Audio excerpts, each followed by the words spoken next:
Now the spot market is getting deeper. So for me, it's like this is the right time to pounce on an opportunity like this. And when you look at gas prices have gone down also.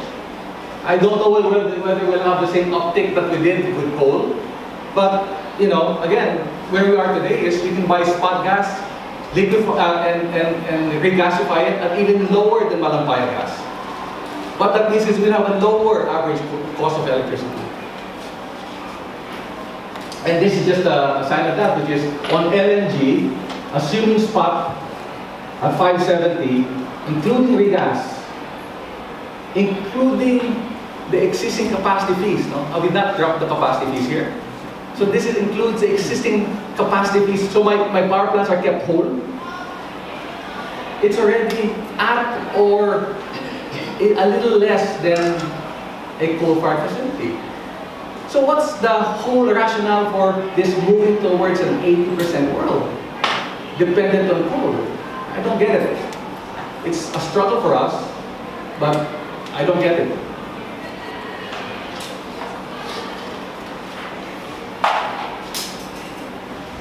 Sarah raised a good question earlier, which is, I think the pronouncement of government actually has slowed down LNG. My point's a little bit different, you know, because in the previous administration, they were silent on this. They should have done more. They should have been more vocal about their long-term plans. But LNG, it was frustrating. It was frustrating to say the least. But at least this government says, no, we'll have an LNG. In fact, when you look at the 9-point agenda, in fact, I want the Philippines to be an LNG hub. Whether we become an LNG hub or not, it's still good. It's still good in my mind to say we have an aspiration, so that you know, so that at least it's much more in discussion.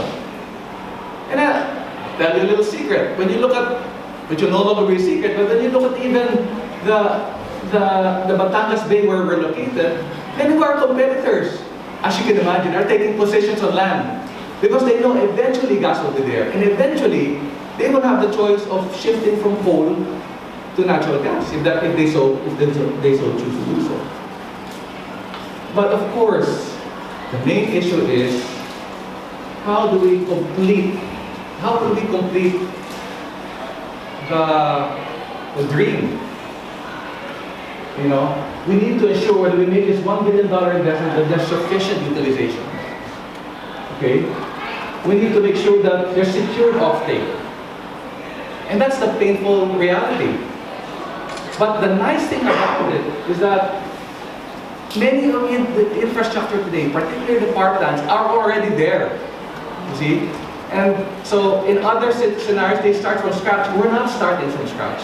We have this advantage that we have facilities, in our case, facilities that will, in the next 10 years, will be fully amortized. Okay? And still be productive. And for me, that's a big advantage for the country. Now, of course, will I say, Giles, you're not going to get that 1 peso capacity in the future. As much, I have to say, as much as I'd like to get that 1 peso capacity in the future, I'm also realistic enough to know and to say and to admit that I'm not going to get that 1 peso. But will I get 50 centavos? Possibly. And the 50 centavos can go to the cost of the regas terminal? Yes. So, for me, there is a solution that's there that will enable LNG to be a feasible, flexible, economic alternative to coal, and then shift towards a lower carbon solution for our country. That's a nicer picture for our country.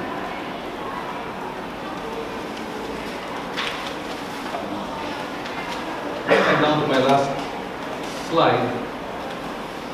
I have to say, government support is needed. And for me, I have some here, but really the point is, it's really up to you to help us.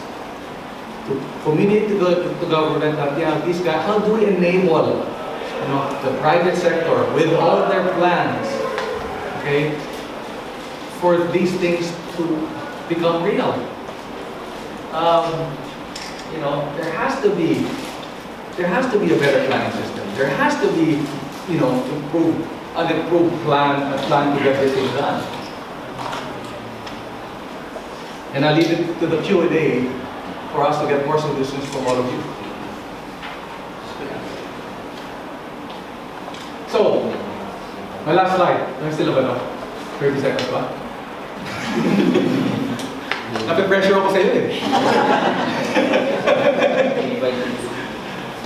So, essentially, as we think about the possible ways on how we can improve the energy industry, my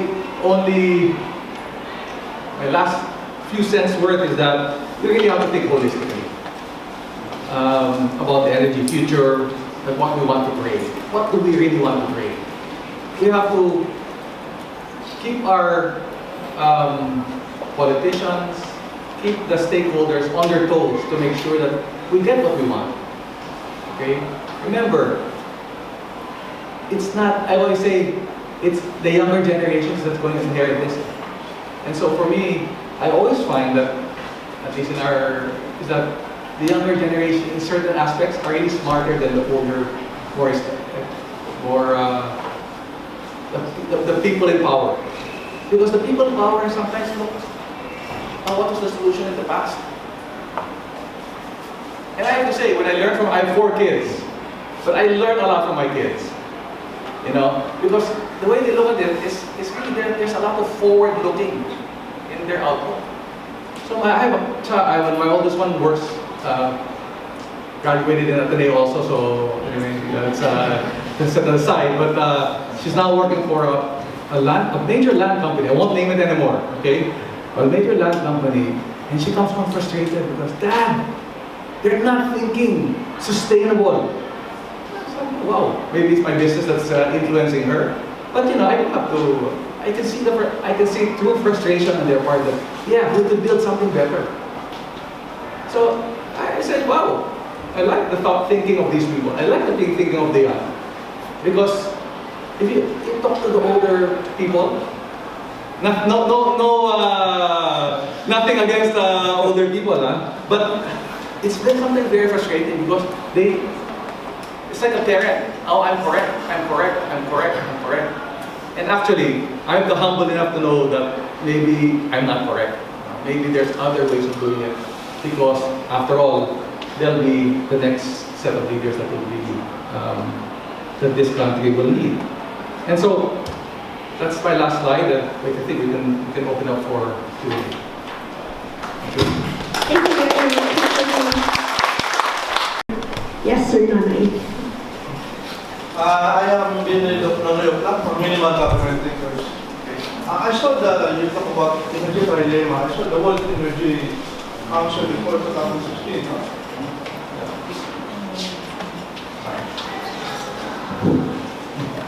Yeah, I saw the World Energy Council report 2016.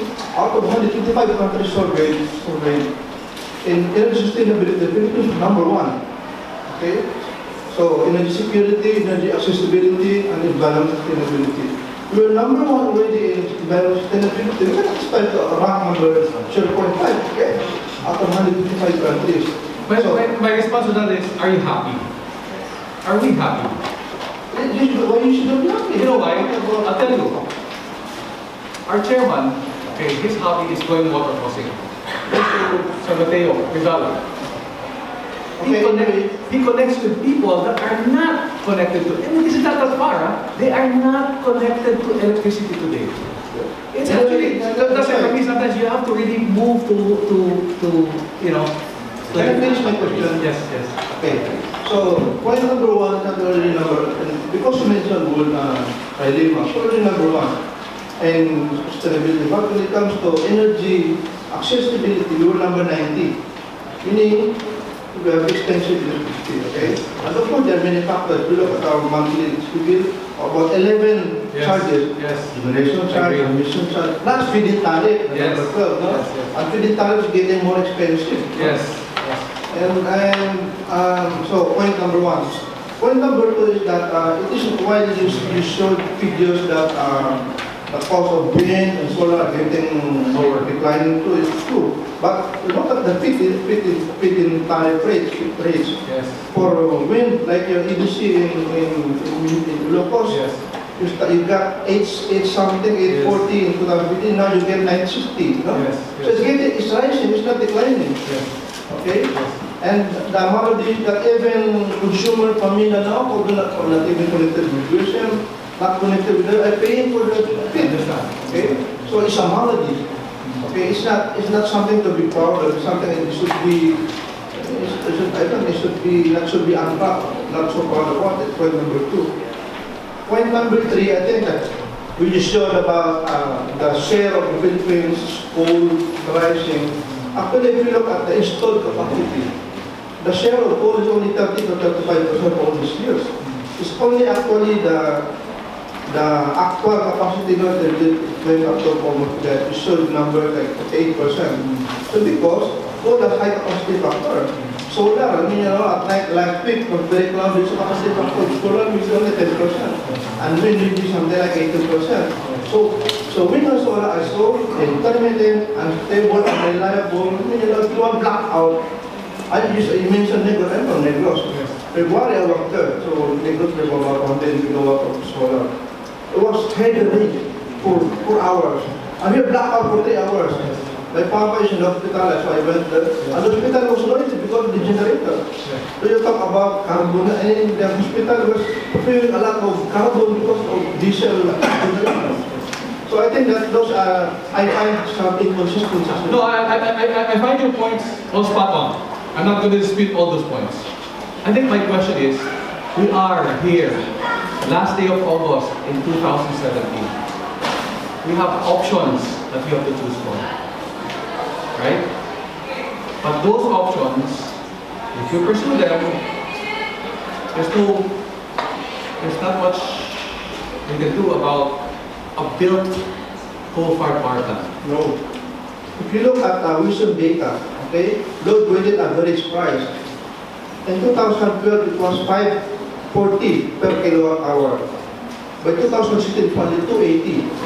What happened? The implication is that as we added more coal plants to WISM into the field, the average price is actually declining. So what about in the recent months?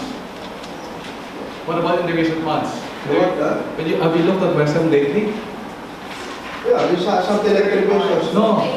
It's very high. It's very high. Yeah. It's very high. I'll tell you, I'm getting now, okay, I lost money in the first quarter of this year because there was no one on fire. I had no fuel. I couldn't run San Gabriel. Okay?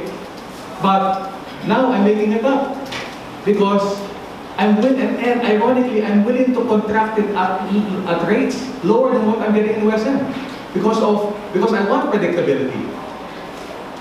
But it's because what's happening is the coal-fired plants are actually running into problems. I don't know if you know about that. Yeah. I think that there are price declines. That's why I'm saying that average price. Okay? Yeah. So a gas-fired plant, I don't have in a gas-fired plant. The advantage is I don't have to compete and run at 2 o'clock in the morning. I don't have to do that. You don't need power at 2 o'clock in the morning. But the moment you turn on your television, the moment you start turning on your opening refrigerator and all that, that consumption goes up. And so it goes about what's the real growth in load. There was a chart here earlier about growth in load. Okay, has it been base load? Because if you invest in a coal-fired plant, it's got to be base load. You want a coal-fired plant that's not like to go up and down during the day. It doesn't like it. Whether we like it or not, it doesn't like it. Whether it can, but does the operator like it? It doesn't like it. Okay?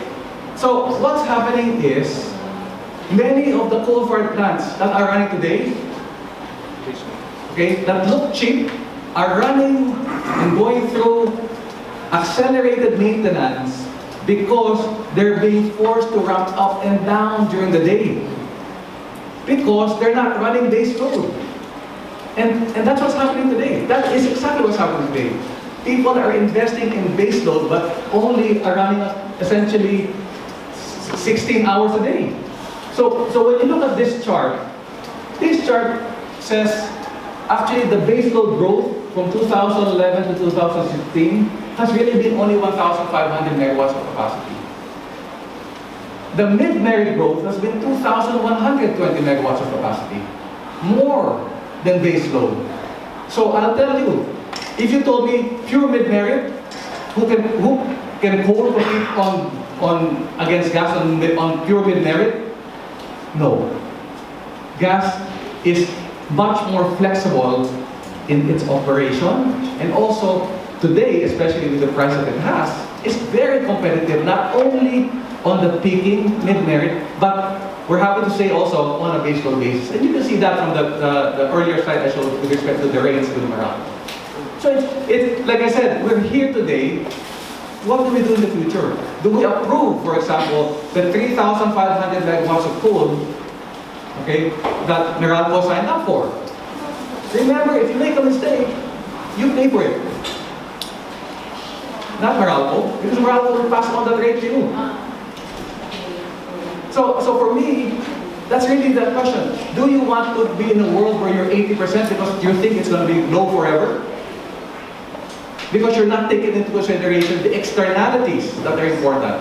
I think externalities are absolutely important. There's a zillion studies to show that externalities are really serious. It's a serious cost to government. So what's happening? All I can say is, when you look at it, it always comes in the form of subsidy. It's one subsidy to the next. Who's getting the subsidy today?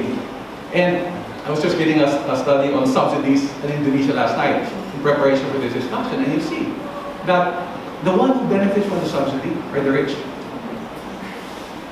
That's what happens. It's not the poor gets a rotten deal. The feed-in tariff subsidy, 10 billion in 2015 and 24 billion in 2015. Yeah. The biggest, I saw the data from the biggest beneficiaries of feed subsidies are the Ayala groups and the EDC. Correct. Yeah. But you want to fault us. We're in favor of just making sure that the rules are clear, right? If the government says, oh, this is the allocation of feed-in tariff.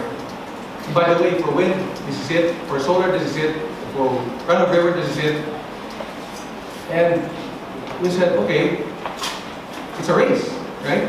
So we took the risk. Fortunately, we got 150 megawatts of the wind. Okay. We took the risk. We're also making investments in hydro, but the fit is gone already. And for me, again, the requirement is why take away, the cheaper rates from hydro when you already allowed for the more expensive rates in solar and wind. That's another topic altogether. Any other questions? I don't know where the end is of this. I'm Sarah Fairhurst from the Lantau Group. I think some of you heard my colleague Mike Thomas speak a couple of weeks ago. I just want to be clear. I was going to ask a slightly different question, but the slide you showed, the one before this, about the flexibility of gas highlights a clear understanding of that value.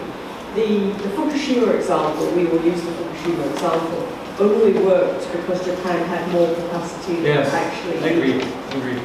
And so, when the problem, and this was exactly the problem we were grappling with when we were helping the DOE with the gas master plan, is that the commercial private sector interests, and I think you touched on this when you said that if your gas-fired power stations run baseload, they're going to take 4.5 million tonnes per annum of LNG, and then that kind of pricked my brain because I don't see gas's role in the Philippines being baseload all the time.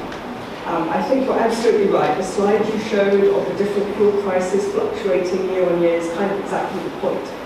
Some years gas will be the cheapest and it should be running baseload. Some years will be wet and there'll be lots of hydro. Some years will be dry and you'll have less hydro and you can fill it up with gas. The value of gas and LNG here to the Philippines is in its flexibility, and that is so important. And so important that is recognised, because it was not recognised when Mount Ohio was contracted, which is the reason why those coal-fired power stations are too shifting, when really actually your gas-fired power stations should be the ones who are too shifting.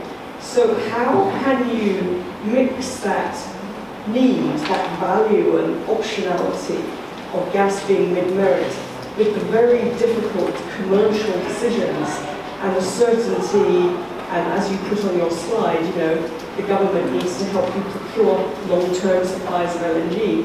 Because I think what happened when Mountain Power was contracted was that we need long-term overrode we need flexibility, and now we are where we are now. How do we avoid that going forward with LNG? Yeah, no, that's a good question. I'm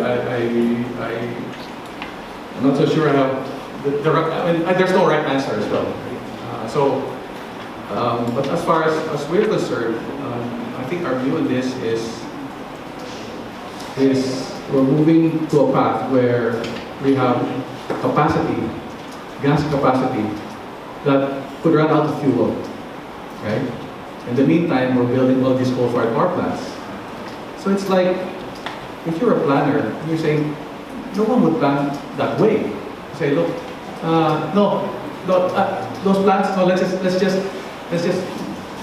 just from being valuable, make them zero value. Make them zero value, and then build all these coal-fired plants. So I guess what I'm saying is that yes, in our case, we would not make an investment unless we really know that there is a feasibility in that investment, as you can imagine. And if government wants to do something about it, they talk about G to G, they talk about build.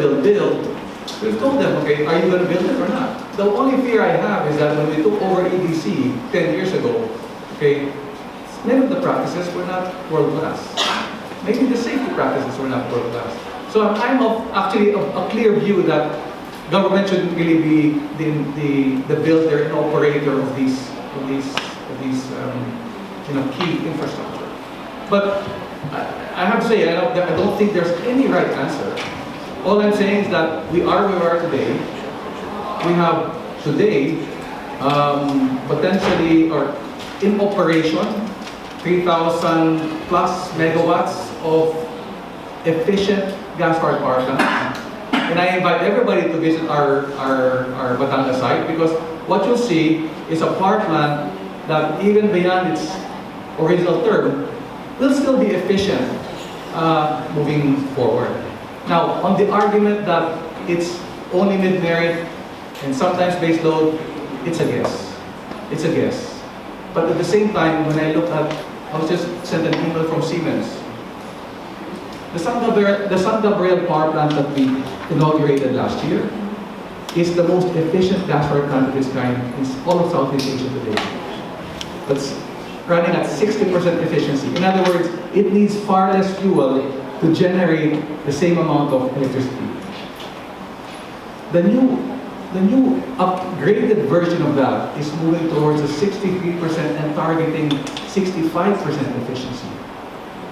And so when you take that into consideration, and you take into consideration the cost of coal and the incremental growth in efficiency, someone has to figure out, is there an intersecting point where at the end of the day, there's actually more benefit in running these gas-fired plants on base load, okay? And it might not be simply the cost per kilowatt hour, but it could also be the fact that it's better for the environment. And there's a target that we're committing to reducing our emissions, because we know that if we don't do anything, then nothing will happen. Because when you look at many studies with respect to climate change, and what I've been doing in the last, I've been reading a lot, researching a lot about, this is serious stuff. And when you look at climate change and how it impacts our country, and to say that we don't care because we're such a small emitter, it's kind of like, parang hilaw. You cannot, parang, yeah, but no, we just want, I think we have our share. We can contribute a lot more in making sure that there are solutions that are feasible. But for me, my point is today, all I wish is that we have LNG. All I wish is that we can balance the profile so that we're not in a phase where we're 80% dependent on Indonesian coal. Okay? That, for me, goes for a bit more balanced thinking about the future. But if you leave it up to the government and they say 70% base load, 20% mid-merit, 10%, who's the God there? Who's gonna say, yeah, your base load is cheaper and your base load's not cheaper? You know? For me, that's my question is, I'll show you that I'm cheaper compared to coal today, right? The coal player should just say tactic. Last year when coal was so low, I'll show you that coal is the cheapest option. This year they can't do that. They're a little bit more quiet, and we're saying gas is a cheaper option compared to coal on a base load basis. The question is, what will the country do? Will it build all of that? But then what will happen is it's also suboptimal. It's great to build all of that, except that, it's not going to happen. Because after all, private sectors, they report to boards, they report to stockholders, and you have to make the prudent decision. So I guess my point is, you can take a stance, I can take a stance. 5 years from now, you'll say, Giles, I was correct. You see, I was correct. 5 years from now, I could also say, Sarah, you gotta eat humble pie. Because I don't know. I also don't know. But I think there's a way of planning it so that at least you enable these options to happen. And I think our country deserves options. Right now, we're not going to create these options. Very good. And that's a scary thought for me, please. Thank you, Ms. Parkhurst, for your question. Any other question from the audience? Yes, sir.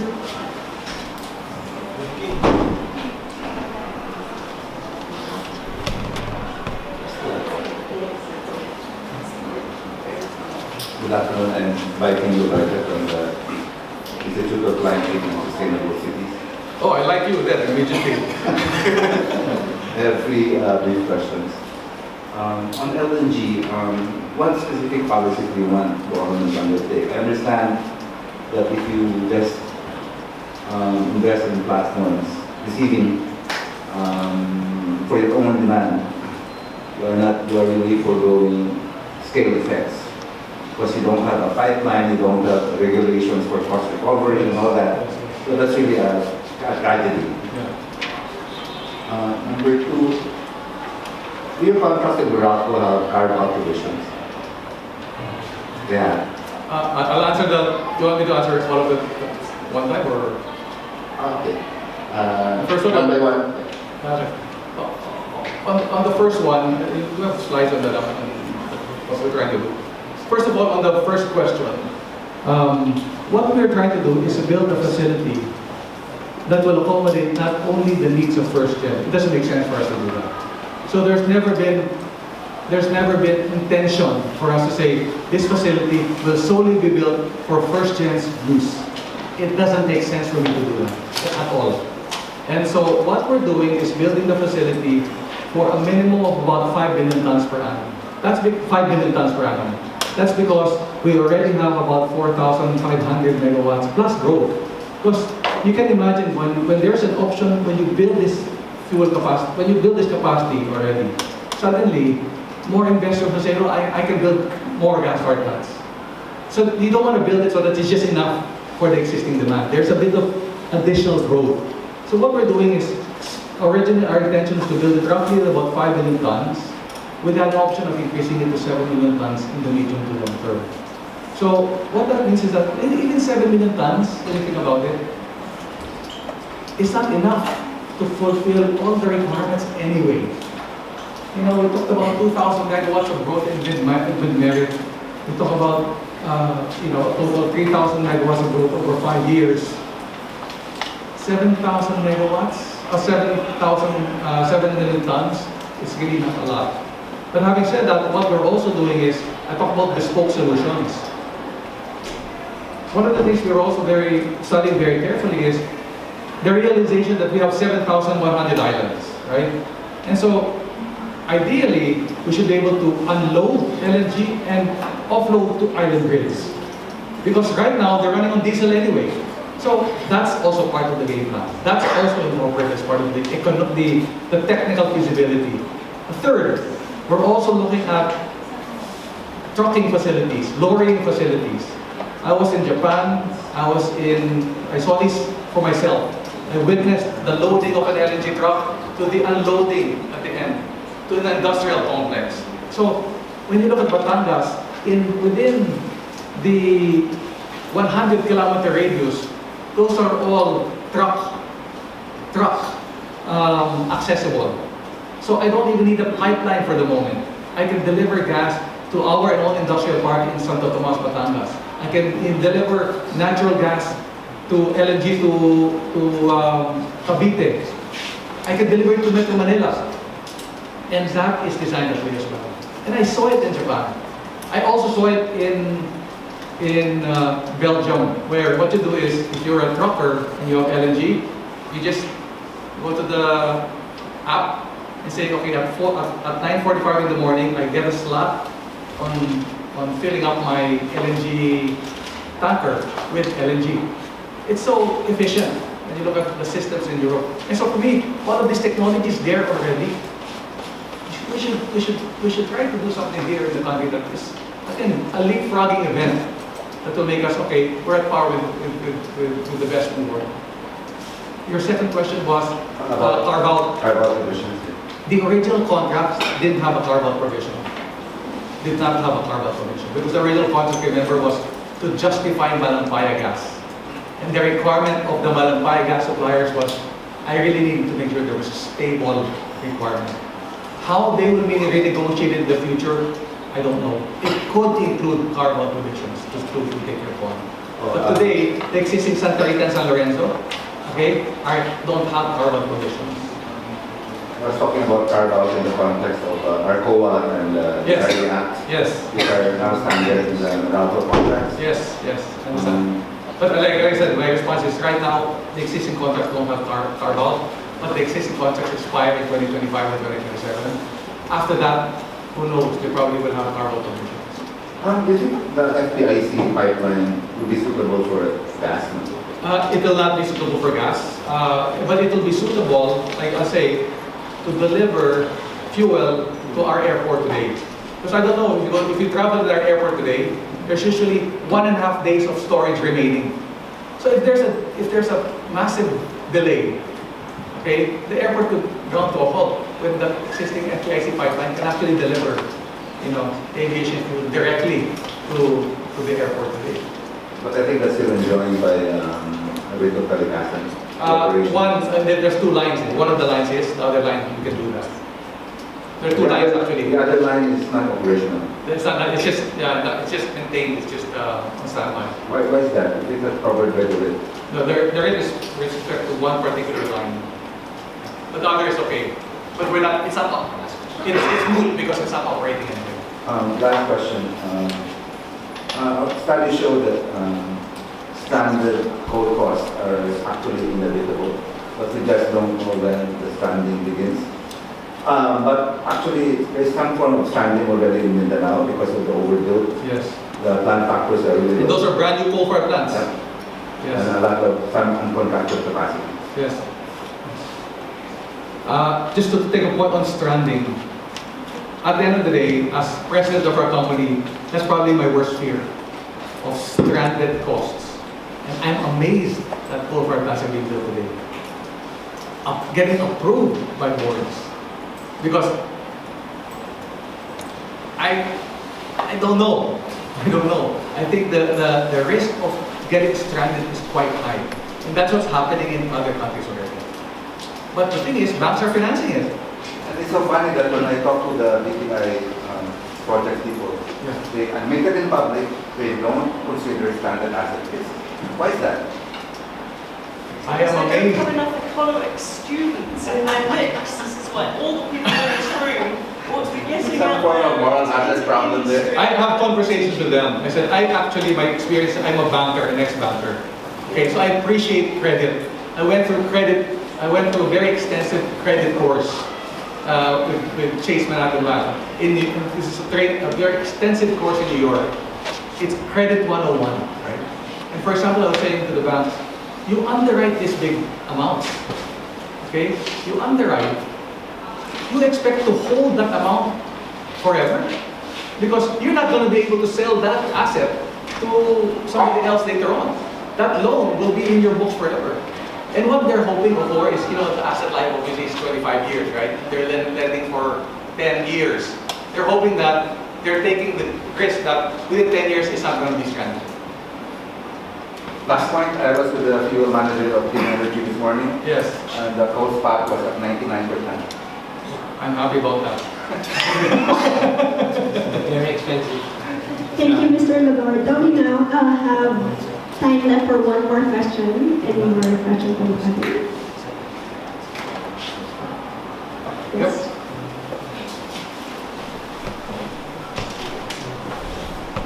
How this is Nico Bormeo from the Office of Senator Chairman. How different will be the pricing regime if we are importing LNG as opposed to Malambaya? Because if I hear it right, you said that there are some situations where the gasified gas might be cheaper than Yes. Malambaya. So how is that possible?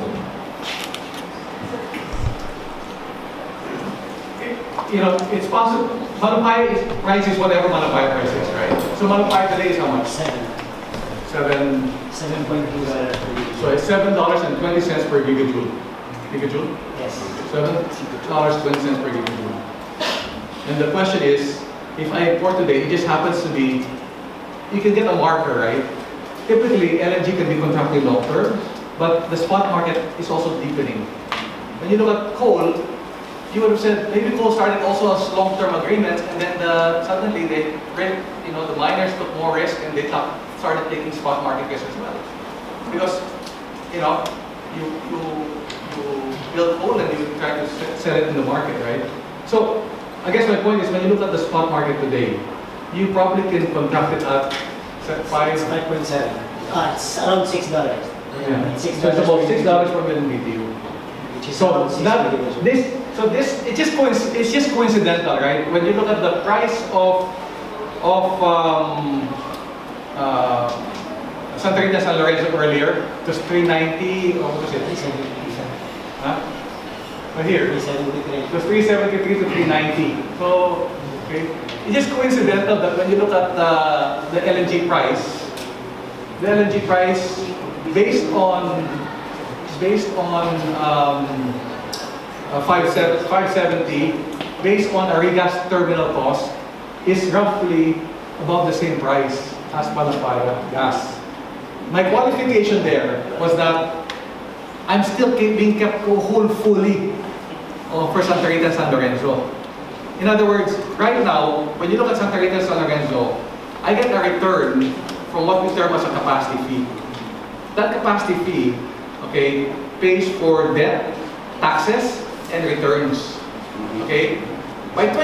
That 1 peso capacity fee essentially is completed. It's 100. Okay? But I'm saying that those assets are so well maintained that they will still be valuable for the next 15 years. And when you go to Siemens, they realize that there's a big market for this to continue the R&D to improve the efficiency of what are already old gas-fired plants. Because they're incentivized to do so. Because they make money if those old gas-fired plants continue to run efficiently. So I say maybe from 1 peso, right? 1 peso, and now it will now go down to 50 cents. It's arbitrary, right? 35 cents or 70 cents, whichever way. My point is we can create headroom. And that headroom allows for us to compete against a brand new coal-fired power plant, depending on the fuel cost as well. So that's I hope you understand. We can get into more detail than that, but there's a lot of thinking in our case where we said, okay, this is what happens. So having said that, I also have to say San Gabriel, because of its capacity, it's 414 megawatts. Because of its efficiency, actually it can deliver electricity today at a very, very cost competitive rate, cheaper than coal.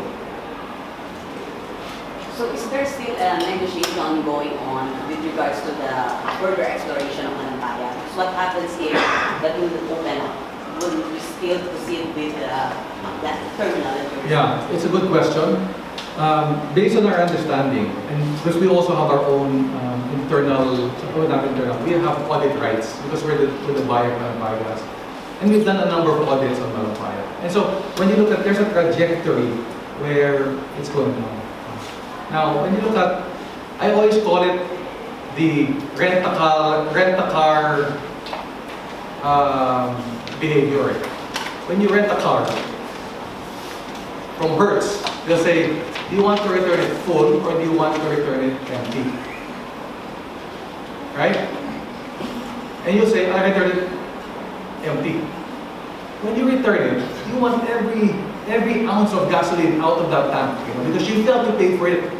And so when the commercial contract with the gas sellers is up to 2024, right?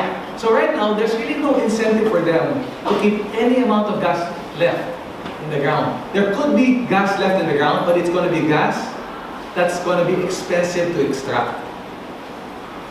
Okay? So, unless it's extended, but if they extend it, they have to be motivated. Why would they do it? They'll have to know that there's probably more gas, right? Or some other gas field that they think of. But at the same time, I would think that an LNG option is still it's still very helpful to have an LNG option, because now you can benchmark it. So for example, when I was thinking about the reed bank, right? Anything could happen in the reed bank. It could be empty, 1. It could be a lot, 2. It could be similar to Malapaya, 3.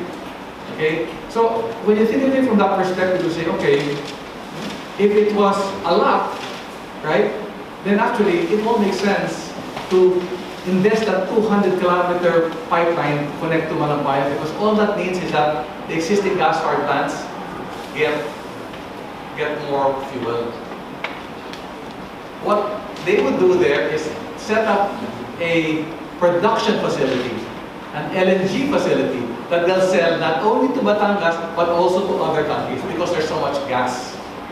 That's the more business-like approach that they would take. So it depends on what is there. So in the meantime, voila, we have nothing, right? So how do we do this? That's a dilemma as well, which is, how do we do this? Or do we just give up the coal? That's the difficulty. Thank you everyone for your questions and comments. With that, we also thank again Mr. Giles Puno for his presentation.